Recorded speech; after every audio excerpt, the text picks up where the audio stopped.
तो बहुत सारे, यानी जिस तरह से आंकड़ा मुख्यमंत्री रख रहे हैं, 3 लाख से ज्यादा लोगों को सुरक्षित जगहों पर पहुंचाया गया। ओडिशा के इंतजाम ऐसे ही पश्चिम बंगाल में भी किए गए हैं। लेकिन इस बीच जरा आप ये तस्वीरें भी यहां पर देखिए, समझिए कि रास्ता क्या होने वाला है, क्योंकि ये तूफान आ रहा है और बहुत जबरदस्त तूफान ये बताया जा रहा है। तो 21 अक्टूबर को बंगाल की खाड़ी में ये टकरा सकता है। 23 अक्टूबर को ओडिशा से 370 किलोमीटर दूर ये रह सकता है। 24 अक्टूबर की रात बताया जा रहा है लैंडफॉल का अनुमान अभी तक जताया जा रहा है। असर दिखना शुरू हो चुका है। कई इलाके ऐसे भारी बारिश वहां पर हो रही है। उसके अलावा भी कई इंतजाम एहतियाती तौर पर कर लिए गए हैं।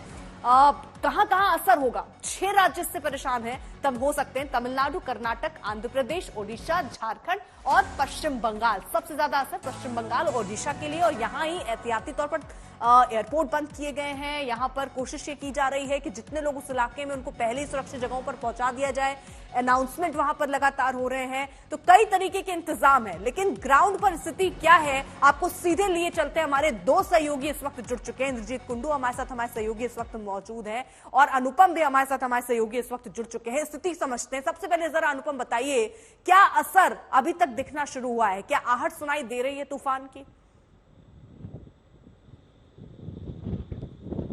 जी अर्पिता, देखिए मैं सुबह से ही ये धामरा में हूँ और धामरा में ही कहा जा रहा है कि जो लैंडफॉल का प्रोसेस शुरू होगा मिडनाइट के आसपास यहीं से शुरू होगा। और सुबह से जो हवाओं की रफ्तार है काफी तेज है। अभी भी जो हवाओं की रफ्तार है वो काफी तेज है। आहट और सुगबुगाहट दोनों यहाँ पर देखने को मिल रही है। आप पेड़ों को देख सकती हैं किस स्थिति में पेड़ हैं, पूरी तरह से झुक गए हैं क्योंकि हवाओं का दबाव काफी ज्यादा है। और जैसे जैसे जो साइक्लोन दाना है वो तट की ओर आ रहा है, ये हवाओं की रफ्तार बढ़ रही है। साथ ही बारिश हो रही है, बहुत तेज बारिश हो रही है, बीच बीच में रुक रही है, झींसी पड़ रही है, कम हो रही है, लेकिन फिर मूसलाधार बारिश हो रही है। और ये लगातार ये सिलसिला कल दोपहर बाद से चल रहा है, जारी है, और ये कल सुबह तक लगातार चलेगा। ऐसे में 2 आशंकाएं हैं। एक तो जब लैंडफॉल होगा तब इस जो हवाओं की गति है वो 120 किलोमीटर गस्टिंग स्पीड के आसपास हो सकती है। ऐसे में नुकसान उस वक्त ज्यादा हो सकता है। हालांकि रात रहेगी, लोग सड़कों पर नहीं होंगे। जो तटीय इलाके हैं वहां से लोगों को सुरक्षित स्थानों पर ले जाया गया है। तो ऐसे में जान के नुकसान की संभावना और आशंका काफी कम कर दी गई है। प्रशासन की ओर से कोशिश की गई है, लेकिन हवाओं की गति से जो पेड़ टूटेंगे या फिर जो मकानों को नुकसान पहुंचेगा उस पर तो जोर किसी का नहीं है। और हवाओं की रफ्तार के बाद पता चल पाएगा कि किस स्थिति में वहां पर जब ये लैंडफॉल का प्रोसेस खत्म होगा कल सुबह के आसपास, उसके बाद देखा जाएगा कि क्या हुआ है। लेकिन इस दौरान टीमें तैनात हैं, हर जगह एनडीआरएफ की टीम है, खासतौर पर उड़ीसा और बंगाल में। इसके अलावा कोस्ट गार्ड की टीम मुस्तैद है, इंडियन नेवी को भी तैनात करके रखा गया है, मुस्तैद हैं। जो डिजास्टर मैनेजमेंट टीम है उनको भी तैनात रखा गया है। पुलिस और आला अधिकारी सब मौके पर मौजूद हैं। तो कहीं से भी कोई अगर खबर आती है तो तुरंत मूवमेंट होगी। अगर सड़क जाम हो रही है, पेड़ गिर रहे हैं तो उनको काटने का जो इंतजाम है या सड़क खोलने का जो इंतजाम है वो भी मौजूद है।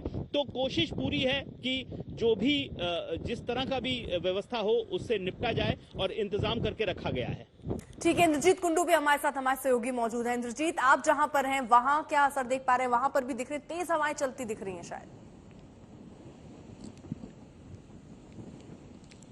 बिल्कुल अर्पिता, जैसे अनुपम कह रहे थे, असर दिखना शुरू हो गया है। साइक्लोन दाना का जो कहर है जिसको लेके इतनी आशंकाएं हैं, और अभी इस वक्त हम लोग दीघा में हैं जो पूर्वी मिदनापुर में है, और यहाँ पे आप देख सकते हैं समंदर में किस तरह का लहर देखने को मिल रहा है। बारिश भी शुरू हो गई है, सुबह से बूंदाबांदी हो रही है, और उसके साथ साथ तेज हवाएं। और जैसे जैसे समय बीतता जा रहा है और रात का वक्त आ रहा है, उसी तरह से हम ये देख पा रहे हैं कि जो विंड स्पीड है, जिसे कहा जा रहा है कि gusting wind 120 kilometre per hour तक जा सकती है, उसका एक नमूना हमें देखने को मिल रहा है। दीघा एक बहुत ही पॉपुलर टूरिस्ट स्पॉट है। इस पूरे क्षेत्र को इवैक्यूएट किया गया है। कुछ देर पहले बंगाल के मुख्यमंत्री ममता बनर्जी ने एक प्रेस कॉन्फ्रेंस करके ये कहा कि वो पूरी रात जो स्टेट सेक्रेटरीट है वहीं पे गुजारेंगी, और जो मॉनिटरिंग पूरे सिचुएशन को मॉनिटर करेंगी। जो मॉनिटरिंग सेल बनाया गया है वहां से उन्होंने कहा कि 1.5 लाख लोगों को, 1.5 लाख से अधिक लोगों को कोस्टल क्षेत्र से इवैक्यूएट किया गया है और उनको रिलीफ शेल्टर होम्स में रखा गया है। है। सबसे बड़ी बात यह है कि आज रात एक काफी चुनौतीपूर्ण होने वाली है प्रशासन के लिए, क्योंकि रात को लैंडफॉल होने वाला है। करीबन 5 या 6 घंटे अभी बाकी रह गए हैं। उसके बाद कल सुबह देखना पड़ेगा सिचुएशन क्या होता है, जान माल की कोई हानि होती है या नहीं। हालांकि पिछले कुछ सालों में जिस तरह का प्रिपरेशन रहा है और आईएमडी जिस तरह से प्रेडिक्शन देता है कई दिनों पहले से, इससे काफी असरदार रहा है और प्रशासन की ओर से पुख्ता इंतजाम किया जाता है ताकि कोई भी लोग बाहर ना निकले। आप देख सकते हैं ये पूर्वी मिदनापुर जिले का दीघा का प्रोमेनाड है और यहाँ पे अभी कोई नहीं है, सिर्फ पुलिस और प्रशासन के लोग हैं। और वही ये कह रहे हैं कि अगर कोई टूरिस्ट, जितने भी लॉजेस है या जितने भी होटल्स हैं, उन सबको खाली कर दिया गया है। जो लोग यहाँ के लोकल्स हैं उनको इवैक्यूएट करके रिलीफ शेल्टर में ले जाया गया है और पानी का लहर काफी बढ़ता हुआ दिख रहा है। और कोलकाता में भी इसका असर पड़ने वाला है, क्योंकि दक्षिण बंगाल के जितने भी जिले हैं, पूर्वी मिदनापुर, पश्चिम मिदनापुर, हावड़ा, उत्तर और दक्षिण 24 परगना, इन सब जिलों में अलर्ट जारी कर दिया गया है। क्योंकि अगर बहुत ज्यादा तेज बारिश होती है तो पानी भर सकता है कोलकाता में। जैसे कि आपने बताया, कोलकाता एयरपोर्ट में जो नॉर्मल ऑपरेशन है वो कुछ देर में, मतलब 6 बजे से आज बंद हो जाएगा और उसके बाद कल 9 बजे तक कोलकाता एयरपोर्ट का जो ऑपरेशन है वो बंद रहेगा। और ईस्टर्न रेलवे के जो लोकल ट्रेन नेटवर्क है कोलकाता में, सबअर्बन, उसको भी नियंत्रित किया गया है। तो काफी अलर्ट इस वक्त दिख रहा है पूरी प्रशासन दोनों ही राज्यों में, पश्चिम बंगाल और उड़ीसा में। अर्पिता, जरा ये भी इंद्रजीत बता दीजिए कि उस आसपास कितने लोगों को वहां से अभी निकाला गया, सुरक्षित जगहों पर पहुंचाया गया, और राहत शिविरों का क्या हाल, क्या वहां पर्याप्त सुविधाएं हैं लोगों के लिए?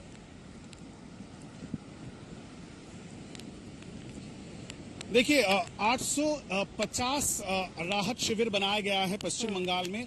और कुछ देर पहले मुख्यमंत्री ममता बनर्जी ने यह कहा कि 3.5 लाख लोगों को चिन्हित किया गया है, लेकिन उनको ये मैसेज दिया गया है कि आप यहां से हट जाइए। और उन्होंने कहा कि सरकार का इस मैसेज को तवज्जो देते हुए 1.5 लाख लोग शिफ्ट हुए हैं।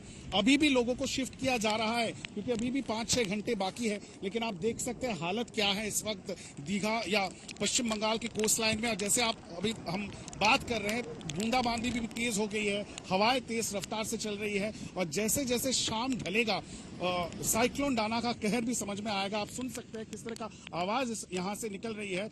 और यही कारण है कि पुख्ता इंतजाम सरकार की ओर से किया गया है। और पूरी रात नजर बनाए रखने के लिए खुद मुख्यमंत्री ममता बनर्जी आज जो स्टेट सेक्रेटेरिएट है कोलकाता में, नवान्न हावड़ा में, वहीं पे वो रहेंगी और पूरी रात मॉनिटर करेंगी कि किस तरह से साइक्लोन का लैंडफॉल, जो 300 किलोमीटर दूर इस वक्त पश्चिम बंगाल से है और करीबन 200 किलोमीटर दूर उड़ीसा कोस्ट लाइन से है। तो जैसे जैसे समय बढ़ता जाएगा, हवाएं भी तेज होती जाएंगी और उसके साथ साथ जैसे आप देख रहे हैं, बूंदाबांदी भी इस वक्त दीघा में तेज हो चुकी है।